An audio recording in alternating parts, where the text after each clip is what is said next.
You are in the Charles Guillaume Press Hall. Charles Guillaume was a Liberian journalist who worked with the State Radio, Equatorial Latitude and Broadcasting Corporation. He died in 1985 in the discharge of a duty. And so the government thought it wise to remember him by naming this hall.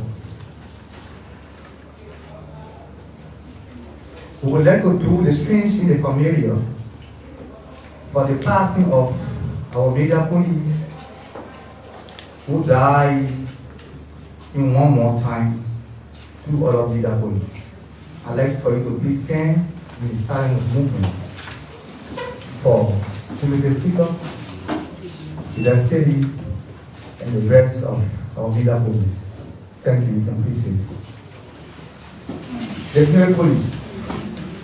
Today's press briefing is presided over by the Deputy Minister for Press for Technical Services. Is in transition of confirmation to Press and Public Affairs. I'm sorry. So that the Senate cannot wait for 10.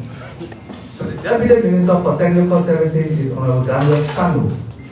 Honorable Sano will officially introduce our guests. Prior to that, he will make his introductory comments and also introduce our officials here at the Ministry of Information. Minister Sano, National Platform.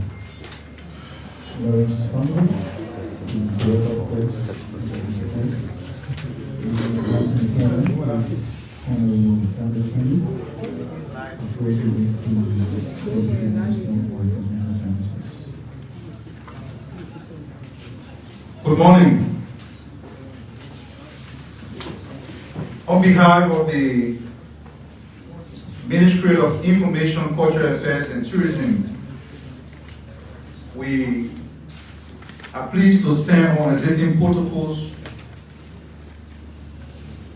to welcome all of you at the Charles Guillaume Conference Hall here at the Ministry of Information to attend this another edition of the Ministry's regular press briefing.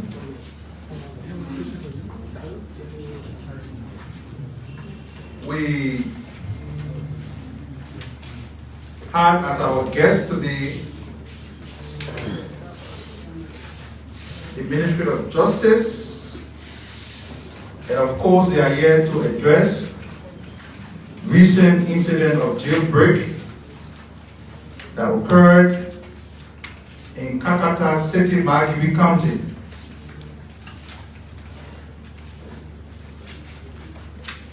We also have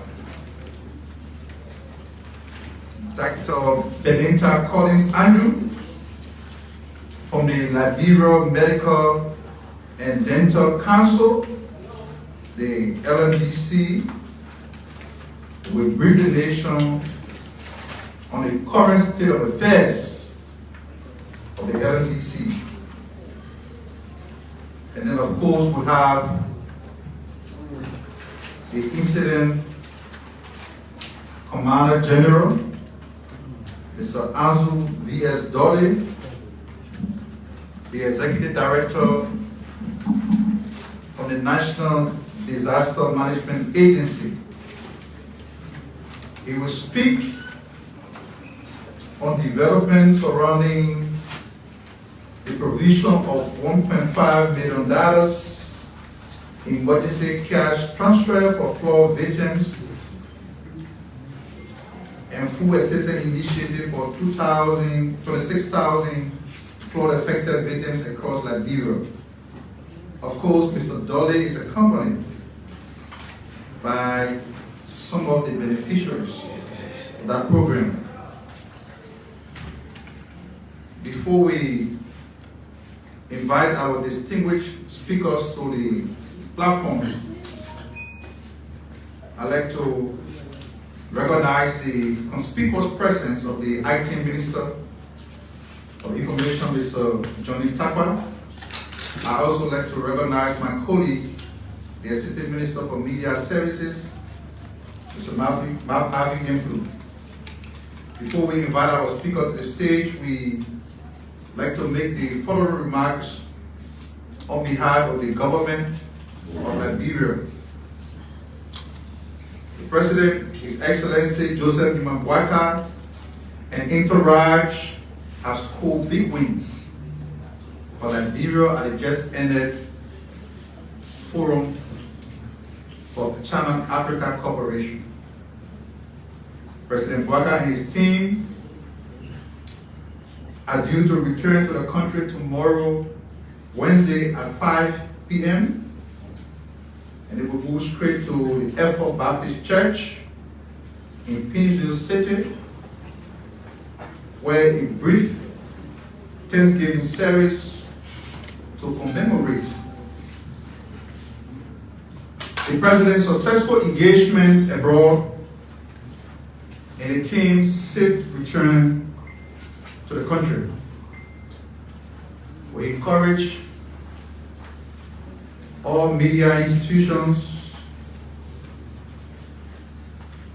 to join us if you have the time as we gather to give thanks to God the Almighty for His continuous guidance, grace, and providence over our leader and our people.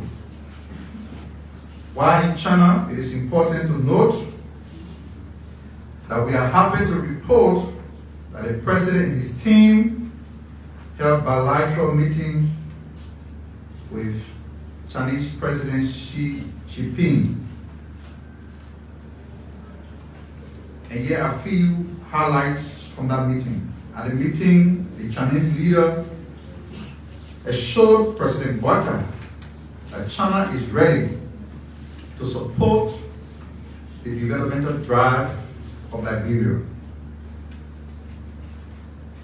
He indicated that China's support to Liberia will focus on key areas of the arrest agenda, including roads, infrastructure, agriculture, renewable energy, health, among others. The construction of the overhead bridges at SKD Boulevard and the ministerial complex, which was long planned to have taken place in previous administration, but is set to begin in the first quarter of 2025. That is next year. China also committed $28 million in grant aid to Liberia and $100 million in road construction and financing plan to be negotiated by the two countries. China also canceled default interest on loans Liberia owed in the tune of $6.5 million. These new commitments are in addition to support that China is already providing to Liberia. The most recent, which is the expansion of the multimedia complex for the Liberia broadcasting system and the infrastructure to provide television coverage across Liberia.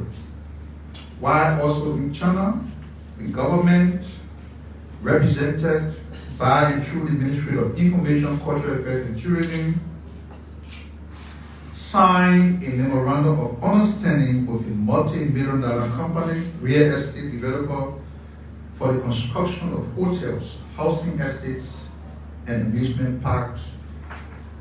The proposed construction projects are intended to boost Liberia's tourism industry. The development of tourism is an important pillar of the arrest agenda. These proposed projects are planned to be constructed along the southern coast of Monrovia and will possibly cover about 60 acres of land. The projects, we'd like to emphasize, are expected to create about 200 new jobs with a total investment portfolio of about $20 million. Countless new tourism sector jobs opportunities will be created when these projects are completed. The general plan is to construct an international community along the coast of Monrovia to contribute to the city beauty and make Liberia an even more attractive place for people traveling the world to enjoy themselves. When these projects are completed, we hope people will find Liberia attractive to visit and enjoy nature and life, while we make more money and improve the lives of our people. This is the mandate we have as a government, and we will do everything we can to achieve that. While also in China, the delegation had the opportunity to market Liberia as an attractive destination for investment from China. The team held investment forums in Shenzhen City. The city is believed to be the third most populated Chinese city behind Shanghai and Beijing, and is considered the technology capital of China. We expect investors from China very soon to follow up on these commitments and to visit Liberia to explore the opportunities that they were exposed to by the team that visited China. The government of Liberia reiterates that a recast budget is a realistic estimation of the government capacity to generate the revenue required to finance the program of the government for the remainder of the fiscal year. It's been reported by some media entities, for reasons best known to themselves, that the government has lost sight of its agenda, and that, as one of the people termed it, that the rescue agenda has been hijacked. These publications are troubling. They are troubling not because we have an environment that encourages free speech. They are troubling because they send out distorted messages. When the president and his team are making ably representation for the country on the international stage, and then back home there are media reports that the government has lost sight of the agenda. In fact, the rescue mission agenda has been hijacked. It is not true, and we'd like to clarify as follows. We have been reading the media reports that the government is misallocating or reneging on its initial pledge to prioritize the arrest agenda programs in the national budget. The impression being created is that the government is losing focus on key areas, including the fight against drugs, increment in the agricultural budget, and that of the Ministry of Education and the rule of law. What the government has done to combat drugs and dangerous substances has proven to be remarkable so far. Every day you listen to the radio, you read the very media, newspapers, social media posting. You see how the DEA, even with the limited capacity it has, is uncovering huge consignment of illegal substances that have been illegally brought into the country. The DEA is cracking down on ghettos across the city. So these are initial steps that prove the commitment of government. And nothing can change that. We intend to maintain that course, and it will be reflected in the allocation within the recast budget. So we further say that nothing can be further from the truth than this false impression that these media reports seek to create.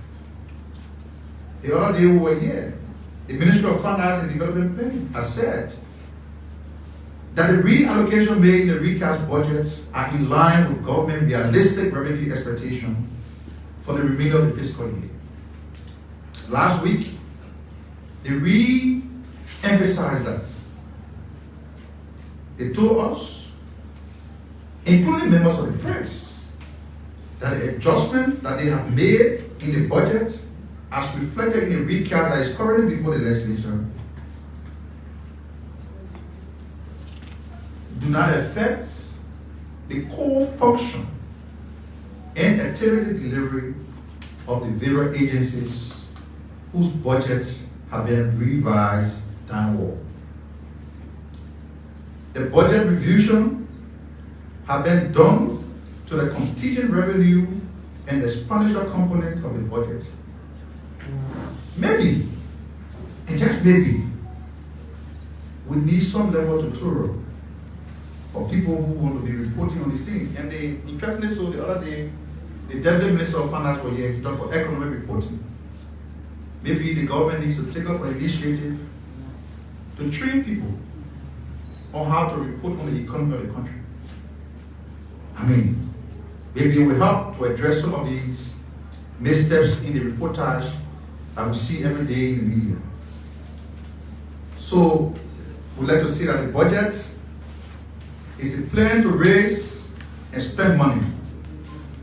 The government doesn't manufacture the money it spends. It has to be raised through taxes, levies, and other fees. The reassessment of the budget is part of the normal fiscal governance process and should not indicate to anyone, as some media colleagues have reported or insinuated, that the government has reneged on its pledge to prioritize the important sectors of the arrest agenda. That impression is absolutely untrue, and we reject it to the fullest.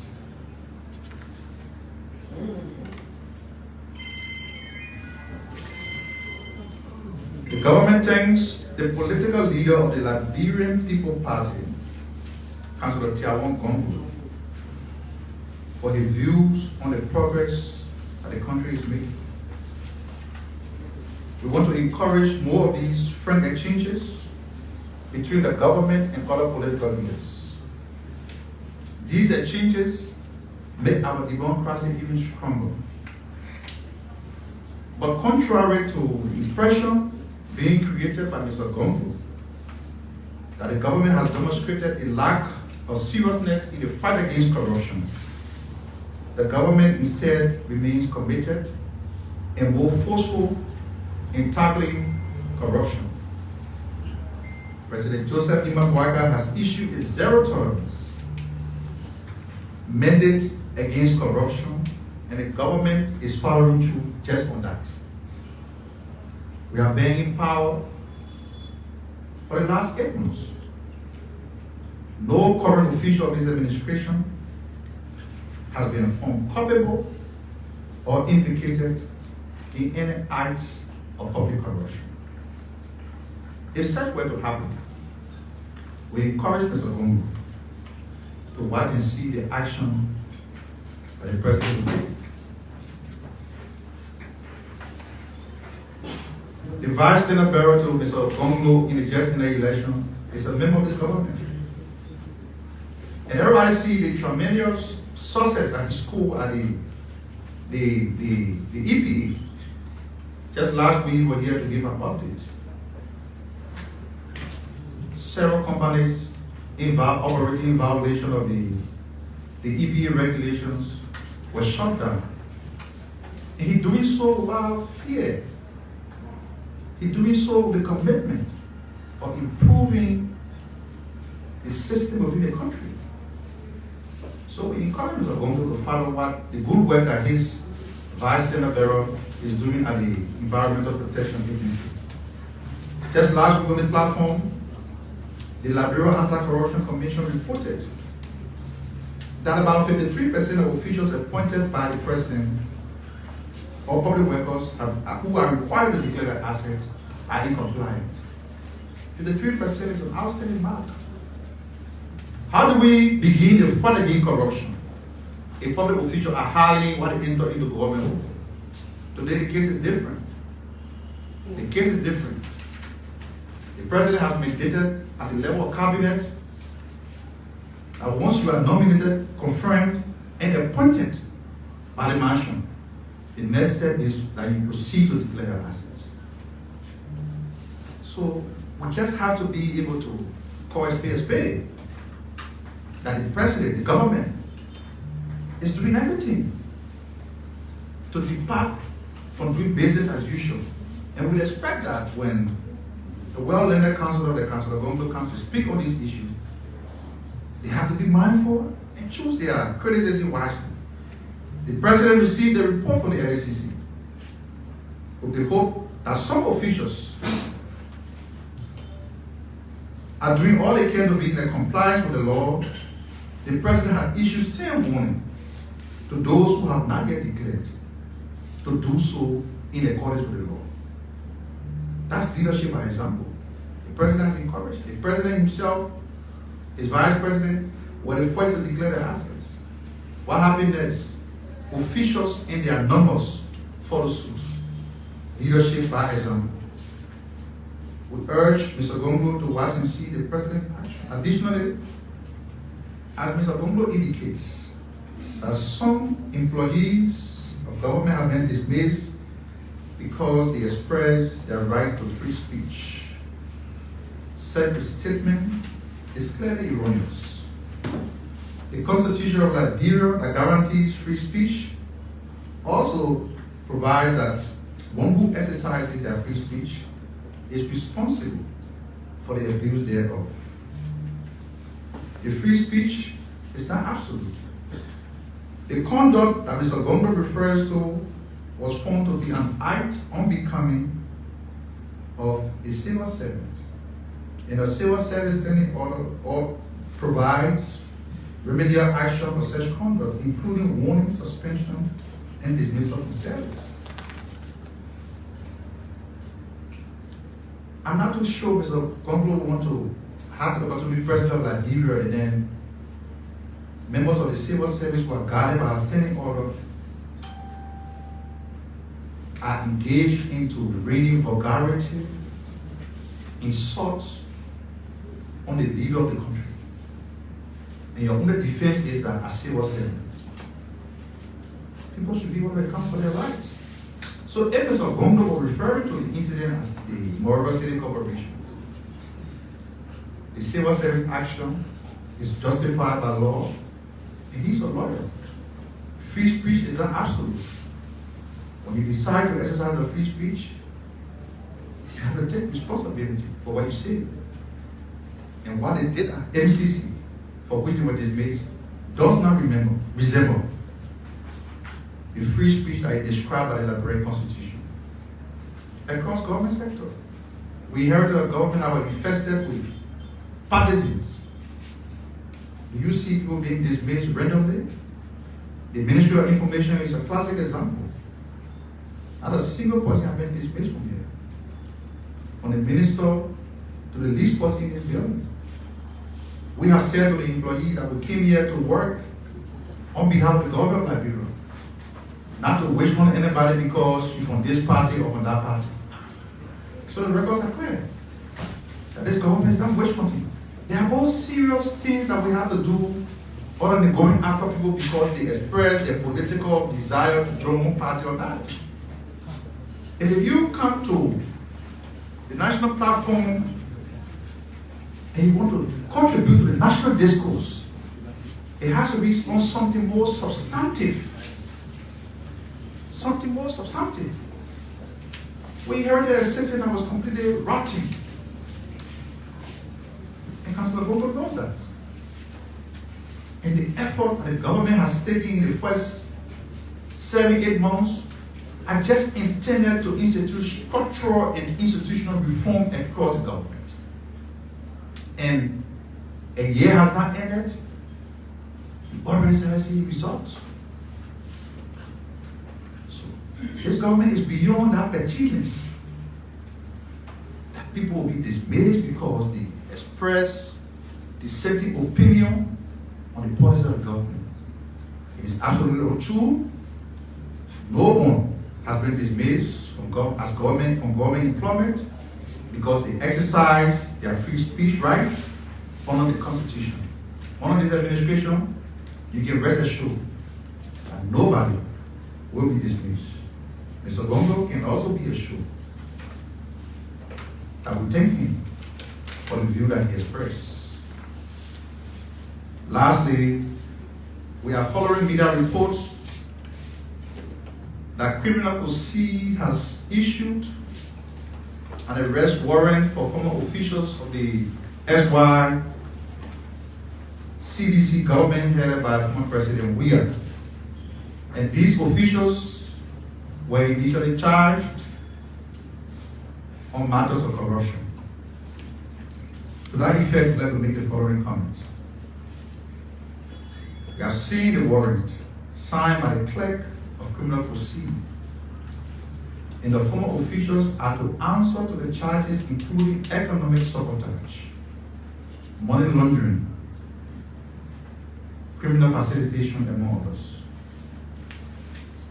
The former officials of the Weah administration who are charged and are to be arrested to be brought under the jurisdiction of the court are Mr. Samuel Tue, former finance minister; Stanley Ford, former director general of the Financial Intelligence Agency; Yanti Twan, former IT minister of justice; and D. Moses P. Cooper, former controller of the Financial Intelligence Agency; and Mr. Jefferson Campbell, former National Security Advisor to the former president. Some of these officials, when the arrest warrant were issued by the magisterial court, 3 of them have been brought under the jurisdiction of the court. Criminal Code has taken charge of the matter. That suggests that a criminal indictment is not available before the court, because on the basis of that criminal indictment, the court has issued this arrest warrant. I want to encourage former officials that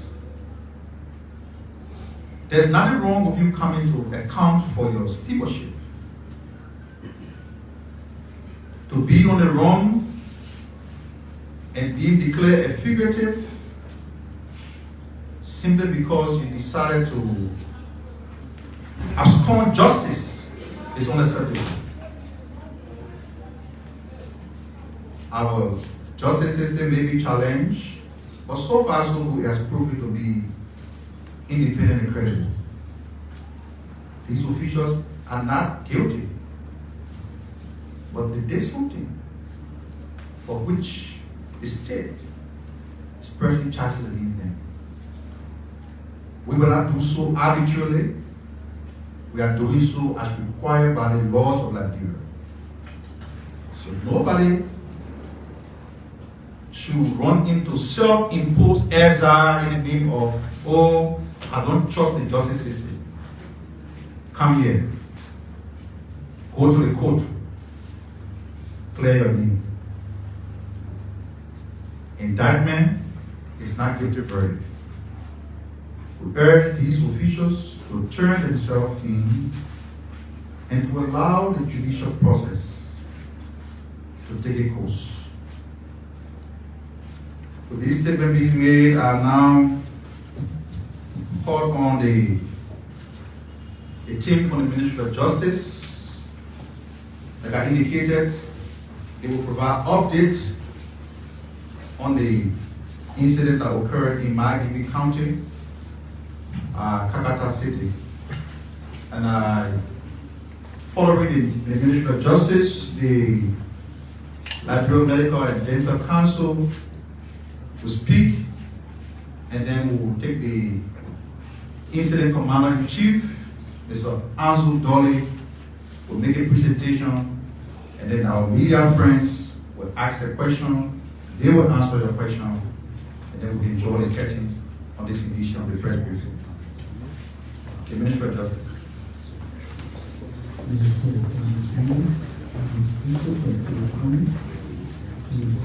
you very much, Mr. Sandro. The team here at the Ministry of Information are very fantastic people. They take into consideration the heights of the people that will come here. See how tall I have gotten, right?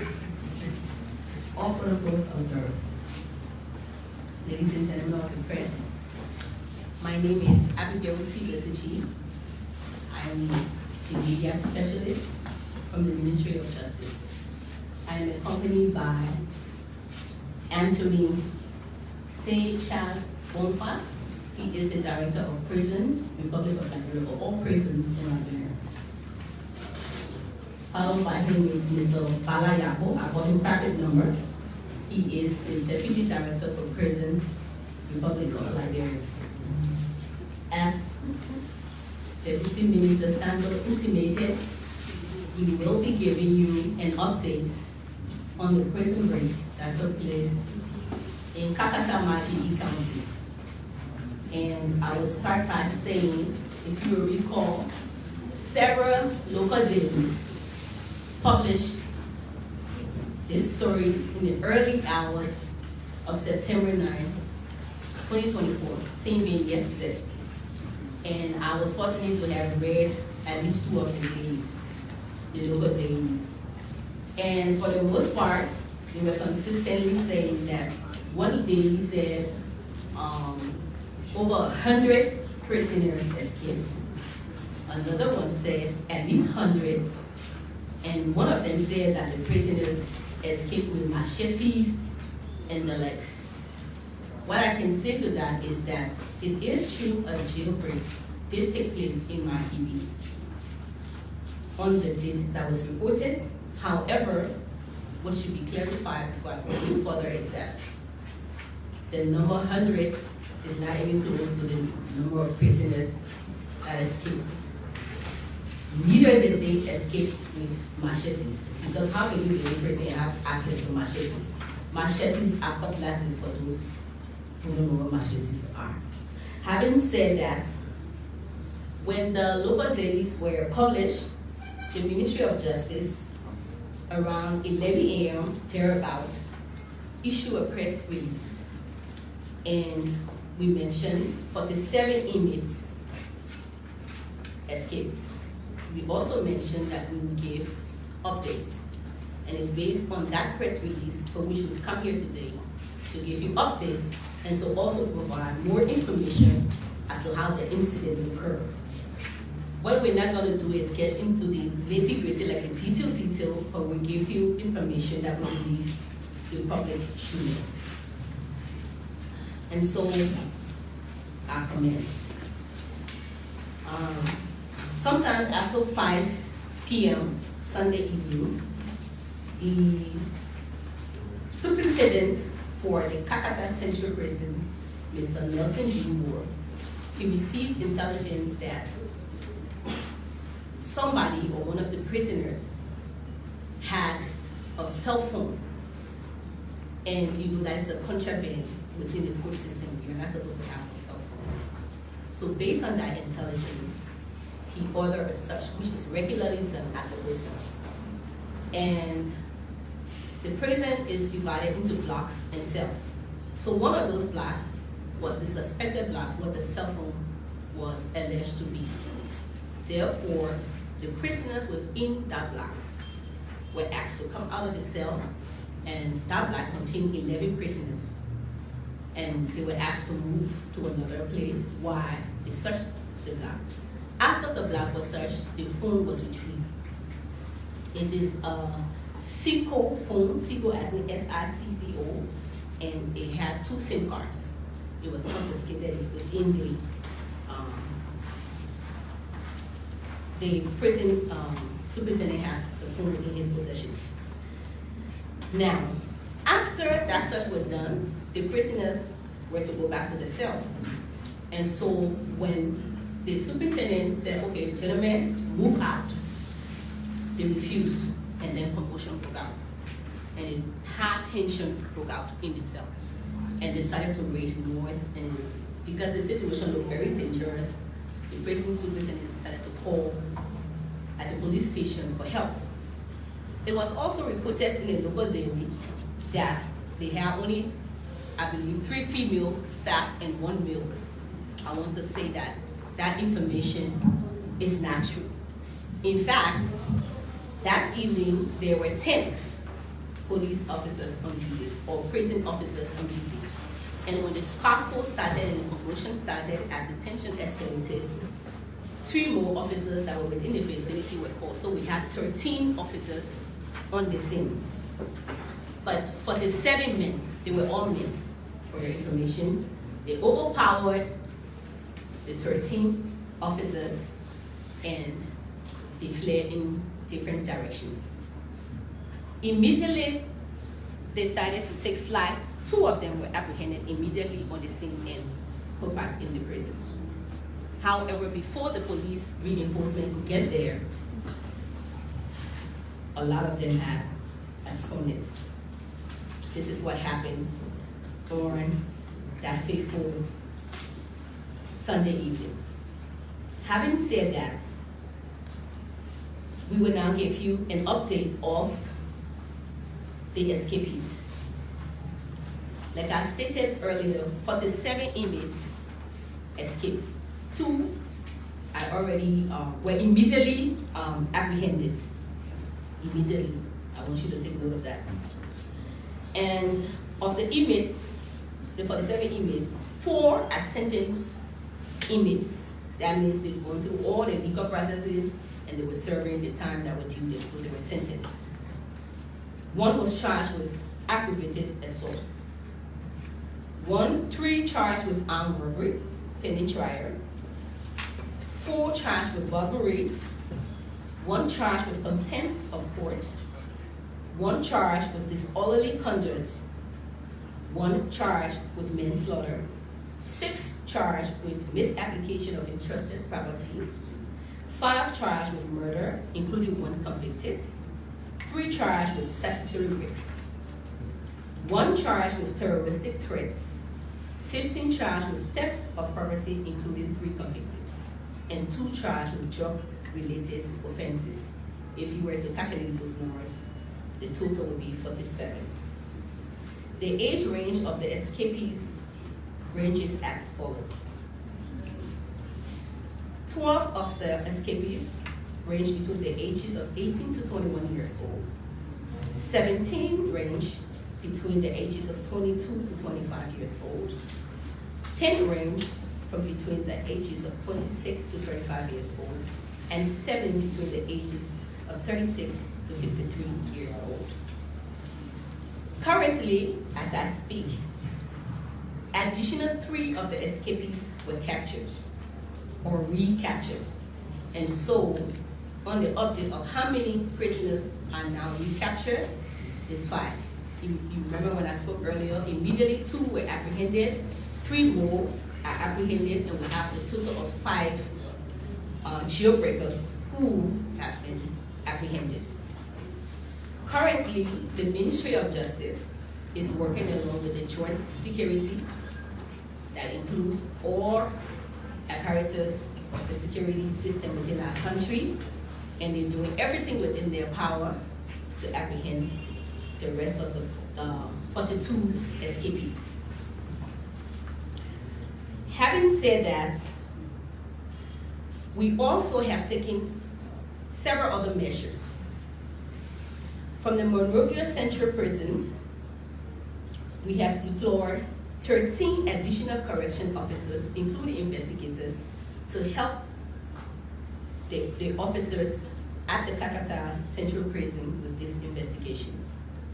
More besides, we've positioned correction officers from the Kakata Central Prison who are familiar with these escapees, and they are positioned at different checkpoints. We have people positioned at Salala and 15 checkpoints, as well as major areas within Kakata to gather intelligence to assist with the search. We also have people stationed at Bonkma Road, Morris Pond, and within the Firestone Belt.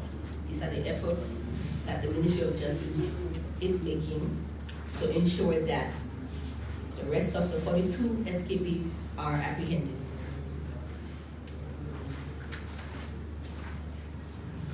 Now, we also read from we call them Facebook conduits, that why would the government in their press statement say that those who escape should come back to the prison? For those who are not informed, this is best practice. It happens all over the world. When prisoners escape from prison, they are asked to voluntarily turn themselves in. Because no matter where you go, we will find you. It may take a while, but we will find you. And all of those 42 escapees that are out there, if you're watching this, if your family members are watching this, be assured that we will find you, no matter where you go, because people are out there to find you. But in helping to apprehend them, the public and the press, you are also useful in this matter. Therefore, immediately after this press briefing or conference, we will publish the names and pictures of the 42 alleged escapees. We will publish them to our Facebook pages. We will use common media networks to get their people to see them, to share them. And also, their names and the pictures will be pasted on different buildings in Kakata, where people can easily see them, in different communities, where people can easily see them. And if you were to come in contact with any of them, you are to call Mr. Nelson P. Ward, Prison Superintendent, Kakata Central Prison. And his number is 0776 898176. I repeat, 0776 898176. We want to say thank you to the team here at NICAP for always providing the opportunity for us to come and interact with the press. I do not believe I left anything out. Did I? Thank you very much. We'll answer your questions. Thank you.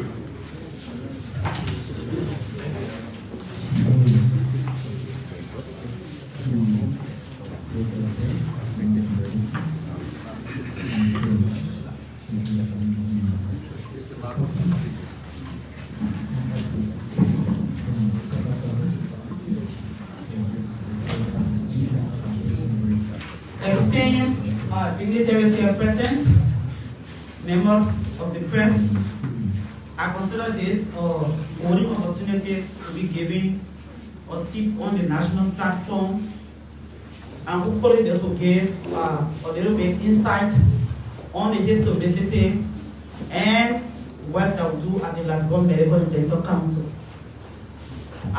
While on my way coming to this meeting, I heard somebody on the team show questioning my qualifications.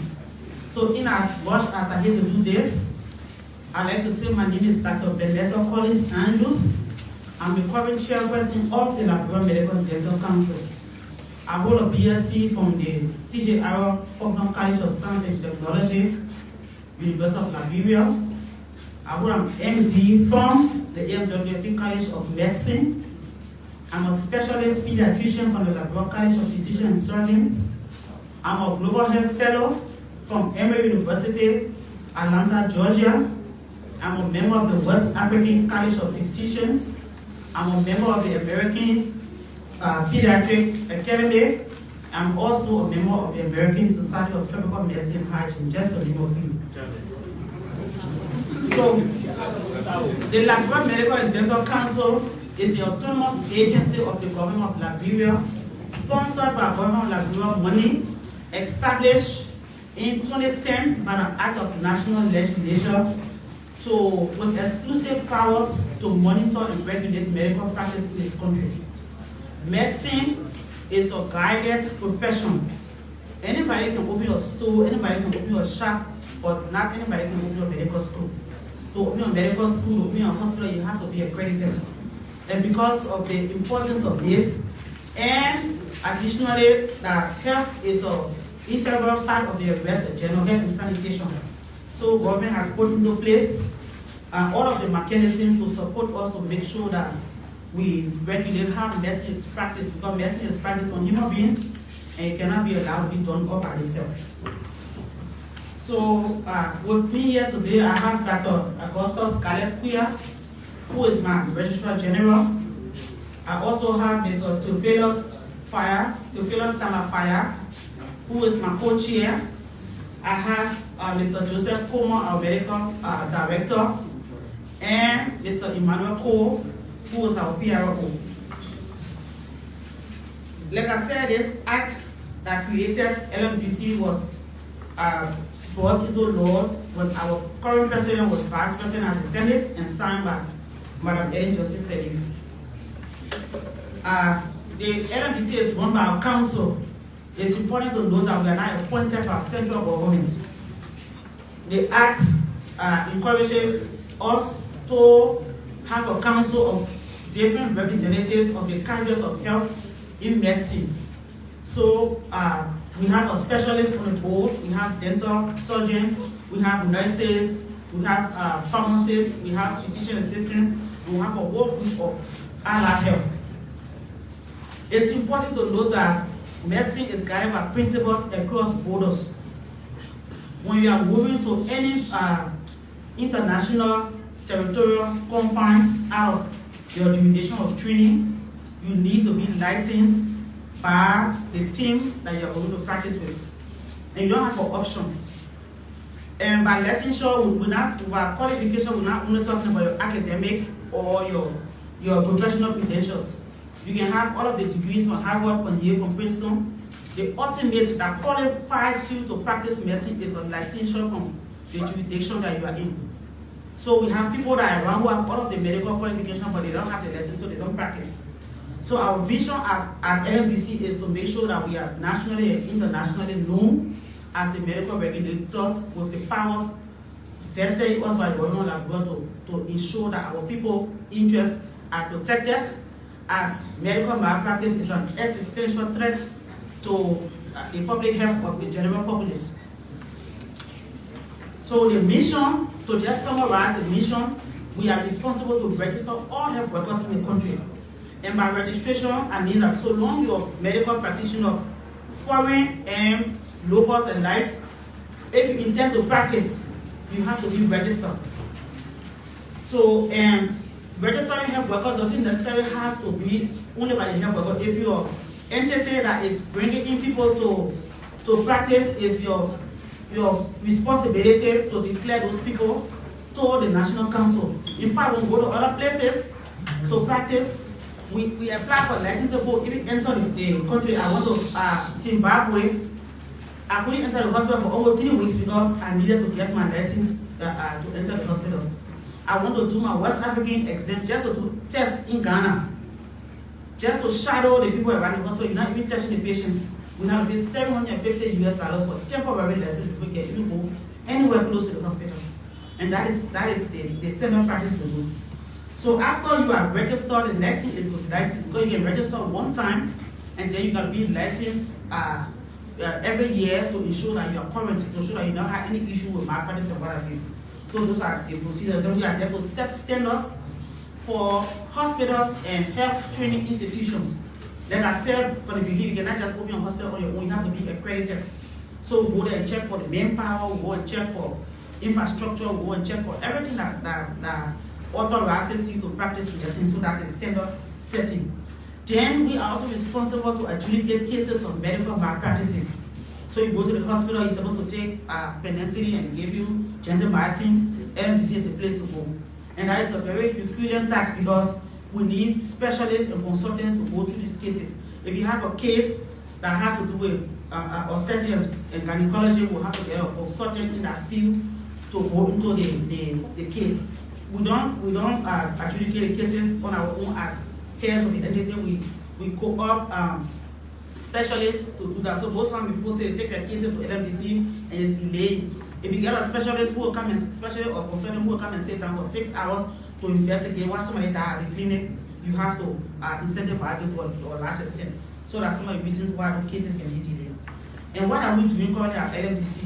We are doing what we are supposed to do within our financial means. And then what we've thought to do, and think that this press briefing will actually help us to do, is to ensure our visibility. Because we are there, we are working, we are doing stuff, but nobody knows that LMDC is there. So imagine people in Morocco not even know. So if somebody has a problem somewhere in Papolu, they will just sign across and do a work that nobody can help. But somebody can help, come to LMDC, present your case, when we get the appropriate incentives from government, will make sure what we're supposed to do. So currently we have, nationally we are visible, as our email are being called to this platform. We have a website that you can find us on internationally. LMDC over the past 2 years, with the help of my Registrar General, we have become full members of the African Medical Councils of Africa, Association of Medical Council of Africa. We are also part of the International Regulatory Council of Regulators. So, at that, if you say you come from maybe Seychelles and you are a doctor, I just go on my phone and just type in Medical Council of Seychelles, or people to know what you qualify on that. And then we are working with delegation and other partners to improve our status with respect to validation. We are licensing health facilities around the country as far as what we can reach. And then we are also in charge of the internship program from the MWD College of Medicine. So after you practice medicine, after you learn all of the academics, you need to come to LMDC to do your practice to ensure that yes, you can combine your academics with the actual technical work and you can license it. So that is what we are doing. I always verified for cases of medical malpractice that we have a lot on our dockets, and we try to adjudicate cases as much as we can. We also are working with the BRICU group and the College of Health Sciences to ensure that we make CPD, continuous medical profession, mandatory for licensures as a prerequisite to grant licensure, because you can't just give license, you got to prove that you have done something over the period for us to give you your license. So we have constraints like all other government agencies. We have negligible presence around the country who are doing their own thing with our people. So because nobody is there, we cannot get there. We have difficulty in verifying licensure and other stuff because of the same financial issue. Inadequate funding, capacity building for our staff. We don't have any functional vehicle at present at LMDC. As I've been at LMDC for the past 1 year or so, I have to use my own car to what I need to do. And then we are understaffed. We don't have regional presences. Our intent is to have, we don't expect to have 15 offices around the country, but at least we have 4 offices in North, South, East, and West that people can run to and say, oh, somebody operated for me, this won't happen, that won't happen. So what is the way forward, as I conclude, is to ask our government for increased budgetary allotment and disbursement. But I put different things, the word allotted, but then you can get it disbursed. So that's another thing. Yeah, so they all come and see us in the budget line, but it never comes out of the budget line. And unfortunately, I'm now a politician and a technician, so I don't understand some of those jargons.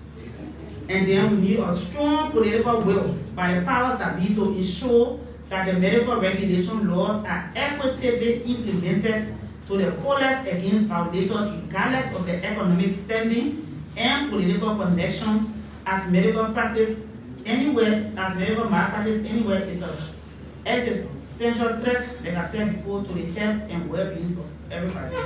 And I know the thing that brought the LMDC to light, I'm not going to tell you because we're already into it, but I just want to say that the act that established LMDC, subchapter E, section 6119(1) and 2 of the act that established LMDC, it reads, as I conclude, let me just read.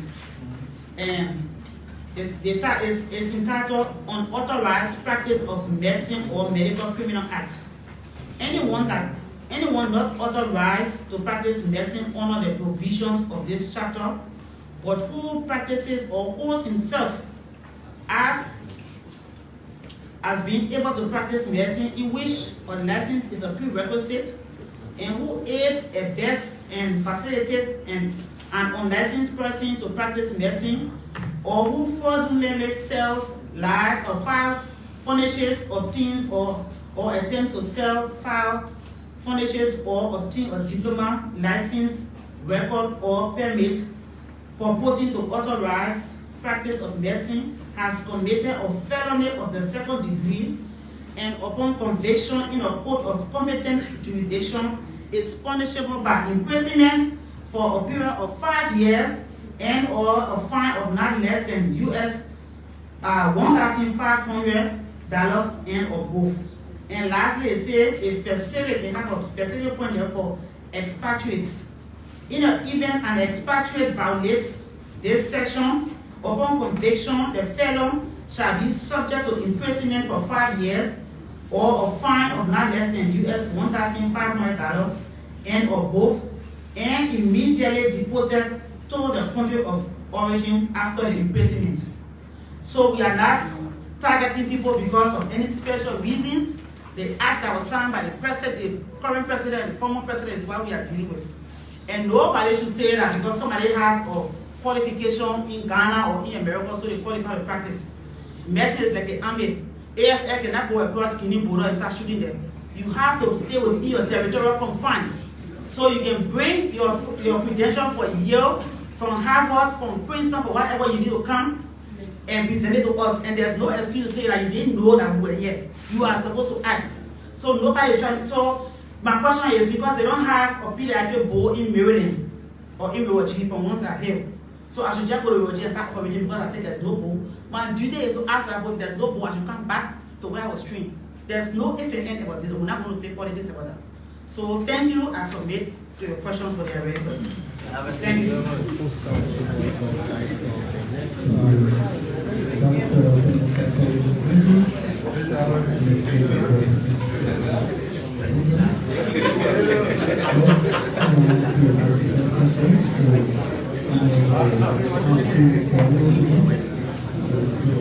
Ladies and gentlemen of the press, Mr. Sano,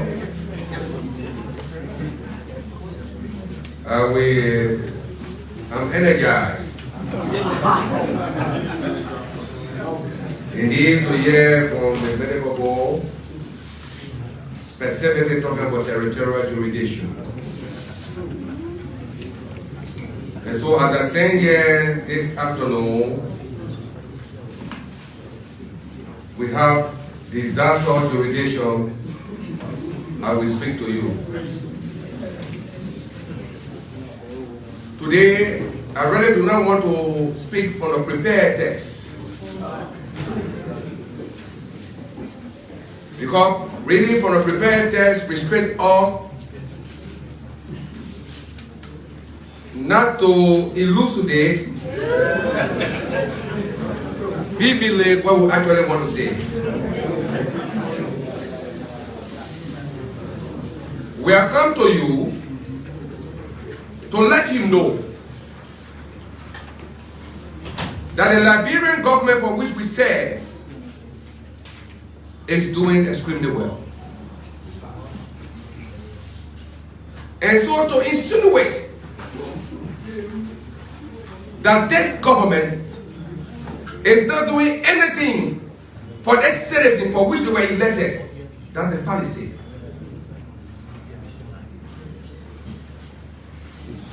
We have come this afternoon to let you know that this government is one of the most credible government ever since the creation of Liberia. This government, as I speak to you from the disaster management point of view, is being trusted by international partners. So how can you say that somebody who came today to the house and see people and visited your house and say, no, I'm coming back to you to pay your house over, that person may have seen that something serious, somebody serious is superintending that vicinity. And this is exactly what is happening in this government. In June 28th, there was a massive flooding across this country, especially in Mosorano and Lower Markili. Our people, our citizens, slum dwellers, community dwellers, were caught unaware. They gathered in the middle of the night and their houses were submerged in water. Where did it come from? Did they emerge from heaven?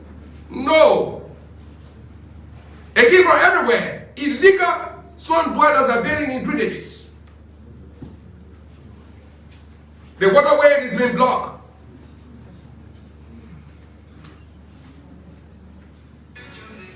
Flooding is taking place all over.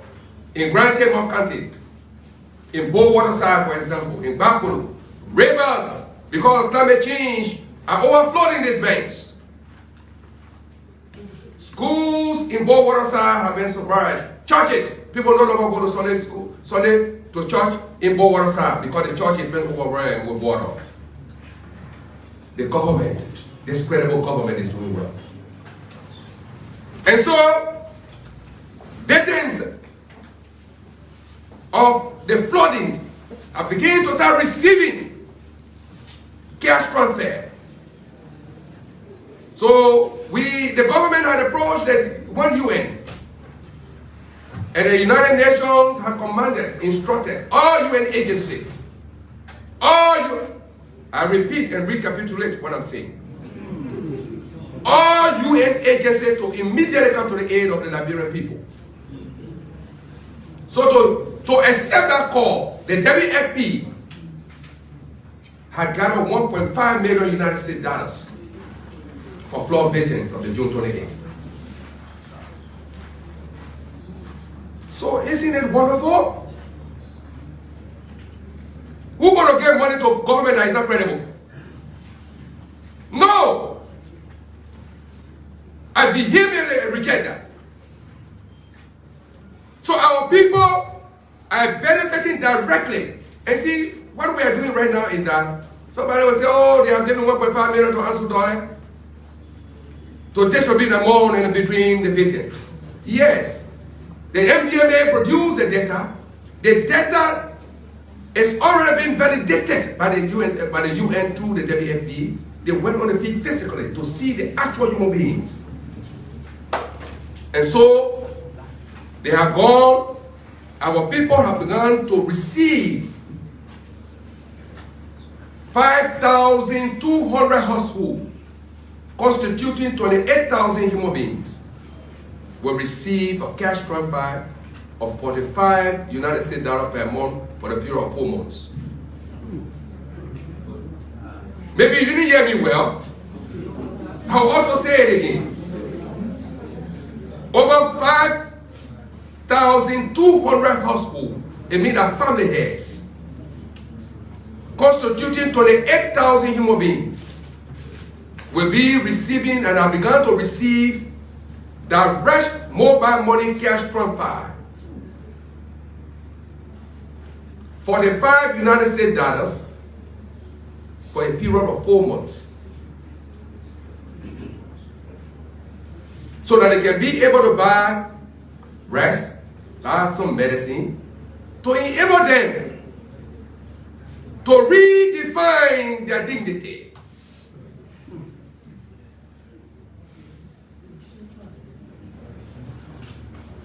That money has been given by the WFP through the United Nations. As I speak to you right now, UNICEF is on its way in various communities to give water guide. Because you know wells have been contaminated. And some come for safe drinking water. So the entire UN agency are moving towards this government. Just to let you know. I do not want to be too long today. And I want to be brief and short. But how short is the brief? Depends on what we want to say.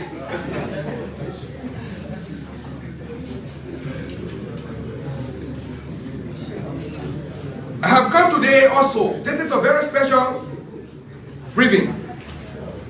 I came along with 3 persons who have directly benefited from this process. We're not talking chicanery. It's not fake rape. This is the reality. This is the fight. We have advocated, the president has advocated, that Liberians no more will be in the dungeons of slavery in their own country. So I want to call briefly Mr. Philip Boy. You can come on. I want Liberian people to see who are benefiting. Mami Sharif and Mr. Stephen. Oh. You know, if I want to bring everybody up here, then you'll see 28,000 people marching up here for the placard. Thank you, Ansu Dola and the government of Liberia. Take yourself a sample. You know, I visited the prayer hall community. And it was so pathetic, so devastating.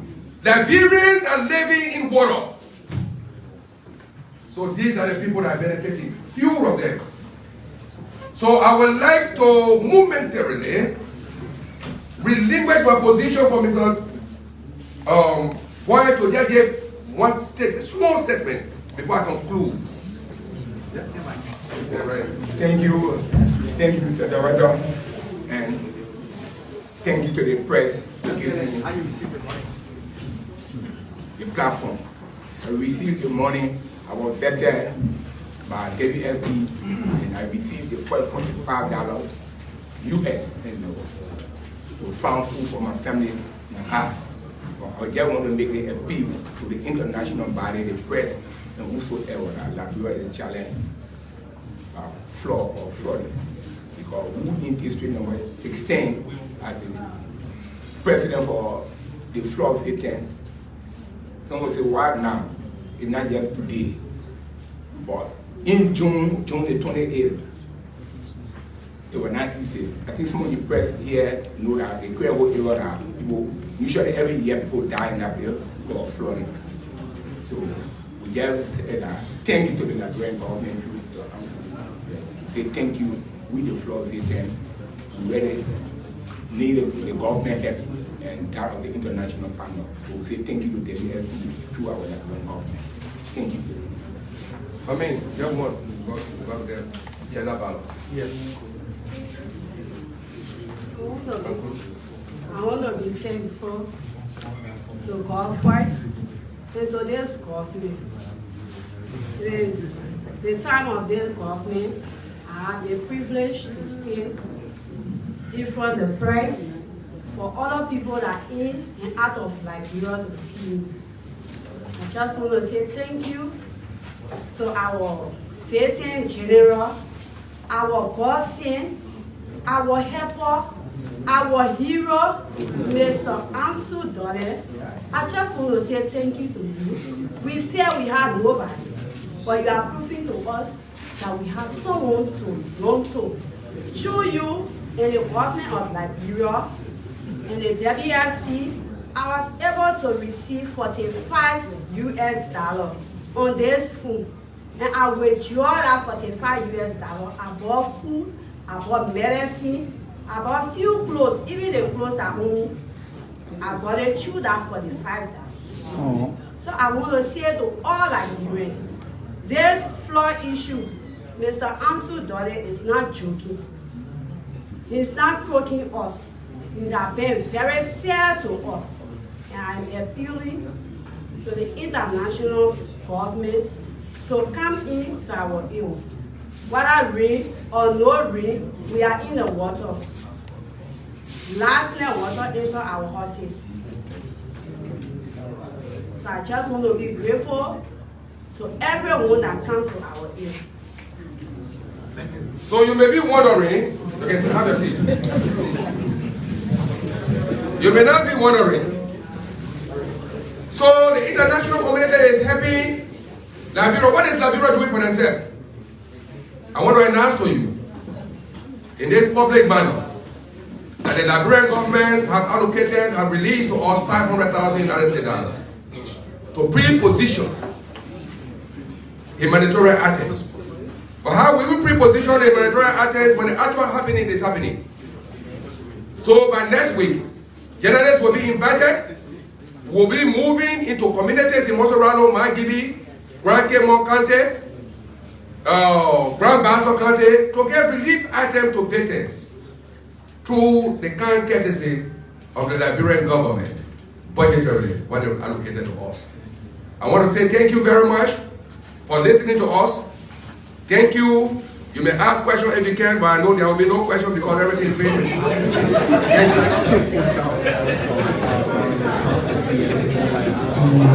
Thank you.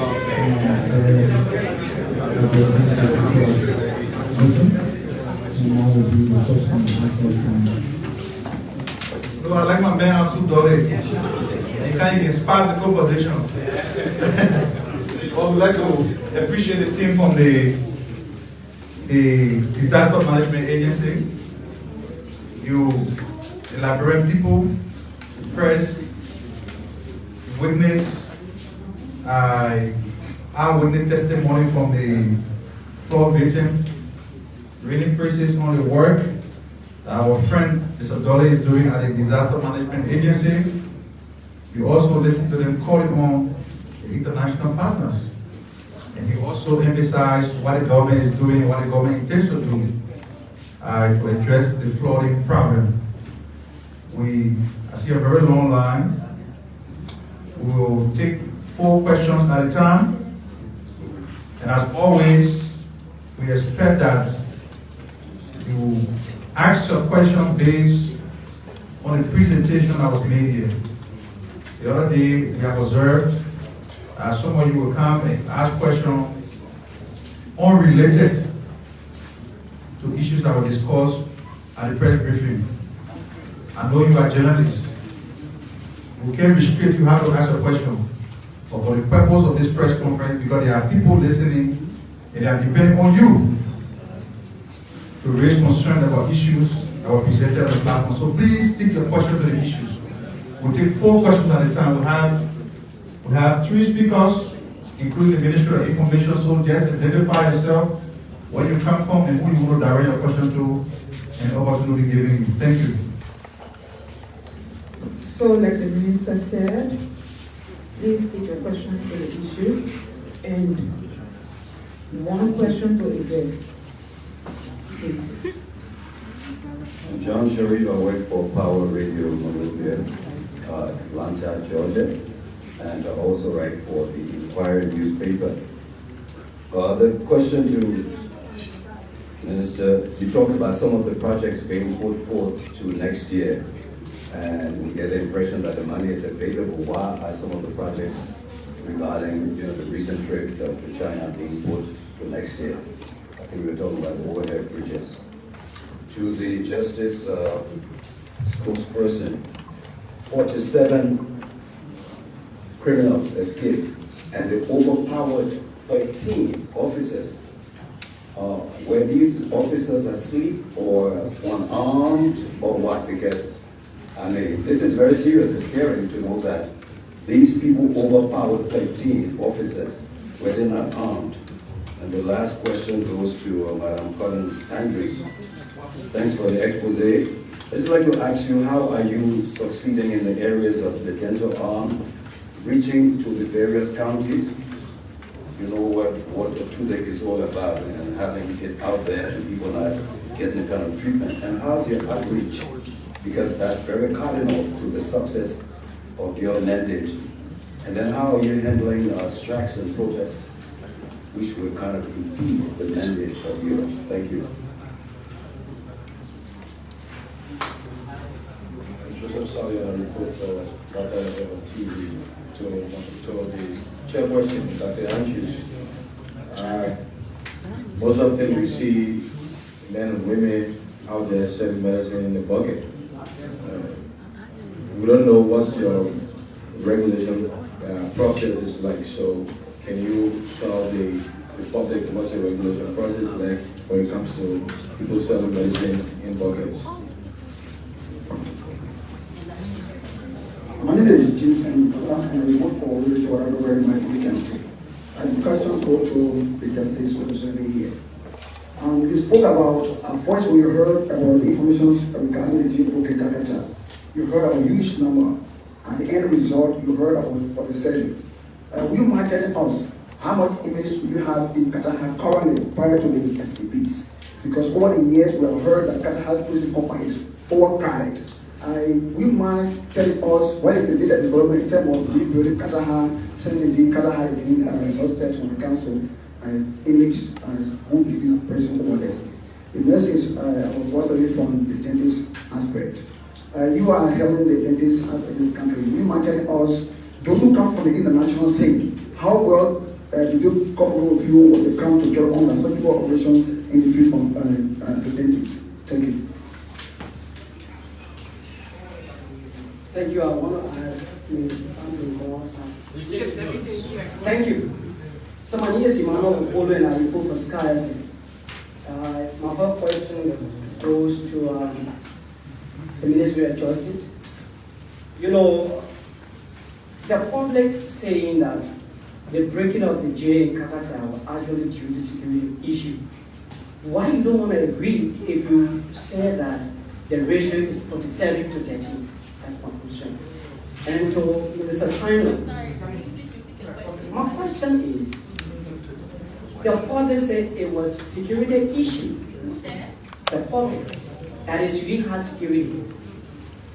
And why you don't want to agree if you say that the ratio was 47 to 13? That's my question to you. So to the minister, you talk about, or you, in terms of responding to Councillor Gonglo, you know, I just want to look at that concept. Gonglo party is part of this government, talking about the LPP. And in fact, the Vice Chancellor is in the government. Gonglo talking about the recent trip to China. You know, the last delegation, he mentioned that there were last delegation, including the Minister of Finance, LPS Director, and in fact the Presidential Press Secretary, describing it as unprecedented. My question is, why you did that? Because it's part of the process. Thank you. Okay, good afternoon. My name is Punya Phillips. I have a question for the TDPS. The first question goes to the Ministry of Justice. You told us out of the 47 you have re-arrested 5. 2 were arrested the same day. About those 3, I just want to know where were they arrested? Were they arrested within the same vicinity or in other counties? The second question to that is, you had one question, please. One question for a guest. So direct the next question to Alo Ndeme or Mika. Can I ask a question, please? One question to a guest only. One question. Yes. That is a distracting question. But the fact of the matter is we have for the second person injury, 11 has a campus the other 11. I mean, the panel, 36 person also joined. Only one question to a guest. Please send the next question to another guest. So then so that was again go to, then we go to the next question. The MDC, madam, thank you for the expose, but we also want to know, since you got the position of the year now, I call you, have you investigated one issue where a hospital or a nurse, was guilty to get to that was then to the National Disaster Management Team? You talk about some 5,000 cost pool benefiting from relief services. I just want to know what the maximum number of persons to a hospital. Thank you.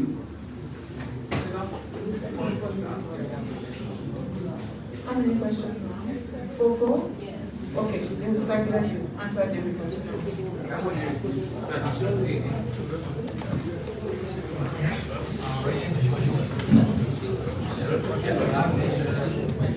So, Mr. Sheriff? Attention, please. Mr. Sheriff's question was whether or not the officers at the Kakata Center. Is Mr. Sheriff there? No, he left. Go ahead. Okay, he asked whether or not the officers at the Kakata Central Prison, whether or not they were armed. And if you listen carefully, I did mention that we have 13 correction officers, not police officers, not armed officers. So no, what the people we have at the prison are correction officers. However, they are backed by PSU.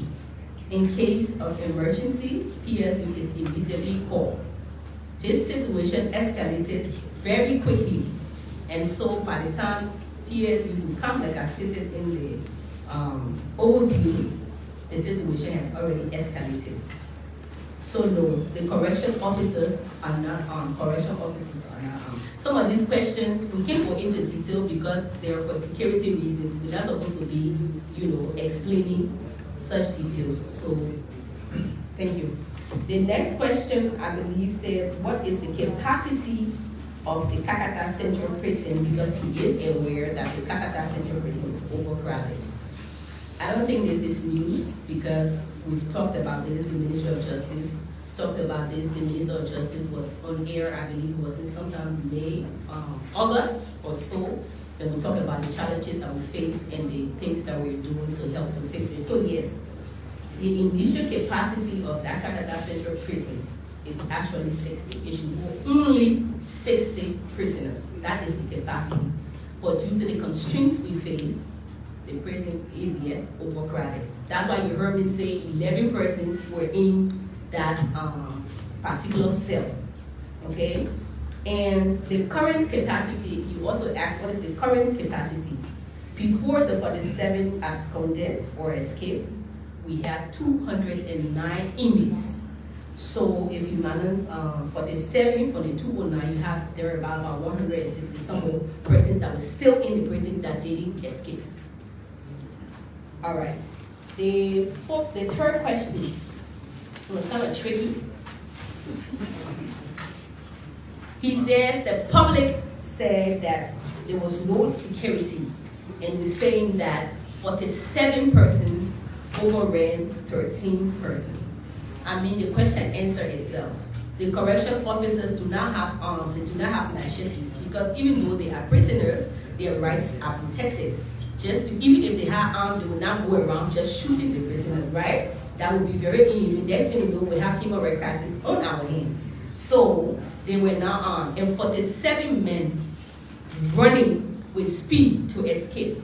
Of course, you know that this situation was something that was beyond the control. That's what backup was called. But unfortunately, they escaped before that. That's how we do everything within our power, using the people that have the ability and the requisite technicalities to help to arrest them. So no, we do not take public opinion over, security opinions.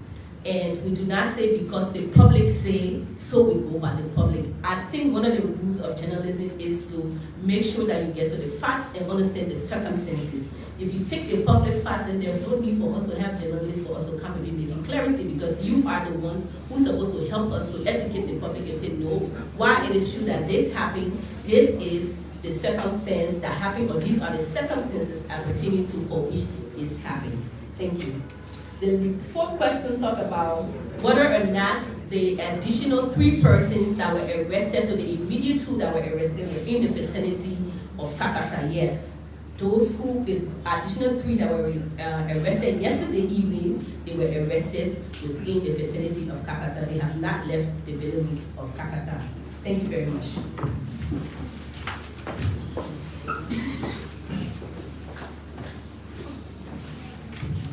So thank you very much. My first question says, why is NBC not reaching out care to the public in other areas. As I stated in my exposé during my stay here up on the stage, we need logistics. Our people need to be incentivized to move around. So that the reason why we're not reaching around as much as possible. But instead of complaining that we don't have this and that, there's nothing that gives us any excuse for that going to hospitals in Monrovia. So I don't need money to go to fatality, I don't need money to go to AMI, I don't need money to go to Jemali. Jemali is right on my hospital, so in as much as I come into work, I can just decide to stop anywhere. But to go to the hard to reach areas, we need to be incentivized to go there. As for medicines and stuff and other medical supplies which is so around the buckets, the first thing I want to say, do not buy anything from that, because when it comes to medicine, for it to be qualified for you to take, a lot of things come into perspective. Once you put that medicine, every medication has its own temperature grading. When that medicine is in the bucket and it's on left, you say go around, it's just a common person, don't do that. So don't buy it, well, not do anything that one people say, oh, I take my type of medicine over, oh, I'm still sick, because the medicine is exposed to sunlight and the heat, you know, how to call it, it spoils the medication, to just put in the simple thing. And then the government has a regulatory body, the LMHRA, that is responsible particularly for those things. So we're going to share some information with them. And whether international people are partnering with us, our international people, I mean, it's good to say they are really, very careful when it comes to the law. We got people coming from all over the world to partner with LMDC. And usually they will even write and tell us that they come in, we start preparing the licenses before we start processing the licenses before they come. Even at GFK, most time we always got international people coming. Sometimes the hospital takes, you know, a longer period to process the people licenses. Those people will take their own money and come and pay the LMDC, get their licenses, and then GFK can be reimbursed and got it. They will not, you know, they don't even themselves, they're not going to touch any patient with our licenses. So yes, we are partnering with the faculty of physician faculty at the Liberia College of Physicians and Surgeons. Most of our people, our faculty, they are foreigners. We got people from Boston, children from UMass, from University of Nigeria. They are very, very much aware that they need to have their licenses, and they are usually they are the first to come and upgrade their licenses because they know what it means to practice with all licenses. And the issue about whether we have adjudicated any case of medical malpractices, that is what actually runs our budget, our bigger budget drive, because the council is run by running committees. We have an ethics and disciplinary committee headed by Professor Peter Como. So we put up different consultants depending on the case that is involved. So yes, we have sanctioned a lot of big entities. We don't want to bring in the public dispute because they are complying. Or the case with the Patricia Okan, the other cases we have done that. Currently we got a lot of cases. So I think Tuesday and Thursday we do cases, and then people are sanctioned, they pay, we close the clinics and whatever. So yes, we do that every time. Thank you very much.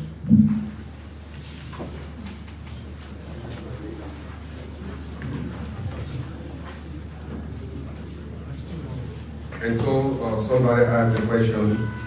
They wanted to know the numerical and mathematical calculation of how many families live in a house. And so under normal circumstances, each family head is 1 to 5. Under abnormal circumstances, because we believe in the extended family system, we have 6 to 10. One family here will have 10 persons because your nephew, your cousin, all of them will be there living with. Even people that are coming from the interior to go to school with you will be there. So we categorize them under that category of 6 to 10. So basically, the only question is 5, 1 to 5, and 6 to 10. Thank you.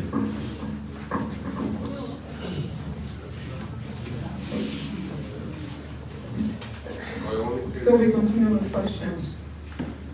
Thank you. My name is Samson Deluya. I'm for DTV Online. My question goes to Director Ansu. I'm concerned about the 1.5 million. You say that 1 minute. We'll take one question for our guests because we are pressed for time. Don't compound the question, yeah? Okay. Yeah, my question to Director Sony. I'm concerned about the 1.5 million.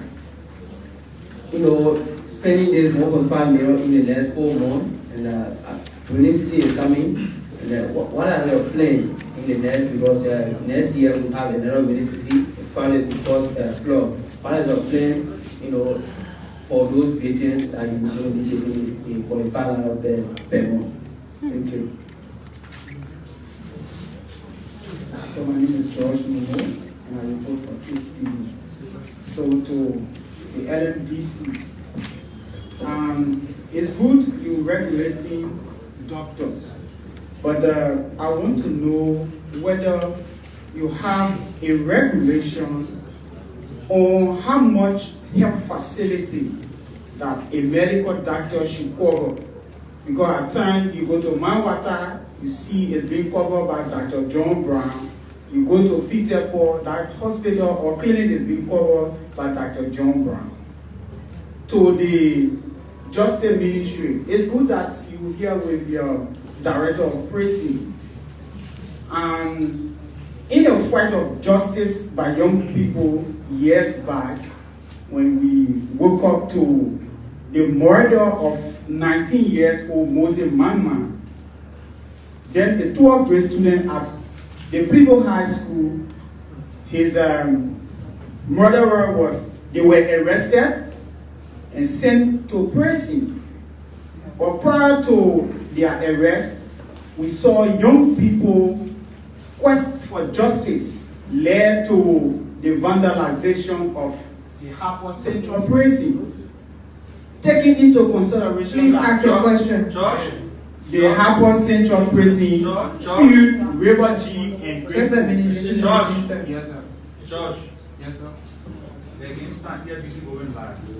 Almost 2 o'clock.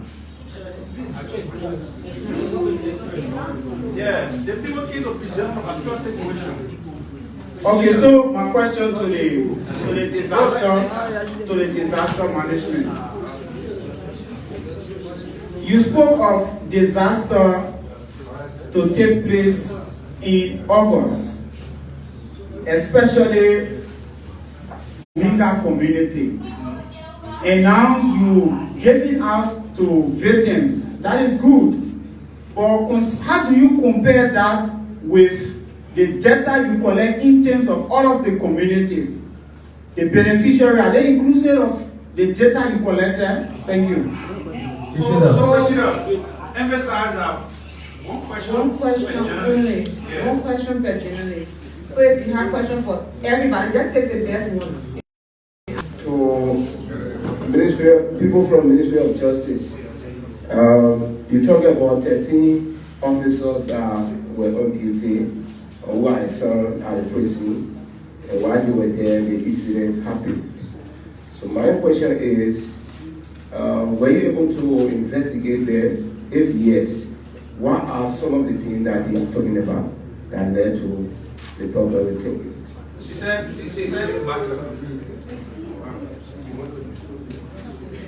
Thank you. So my name is Morris Walenti and I report from OPFM. So mine is to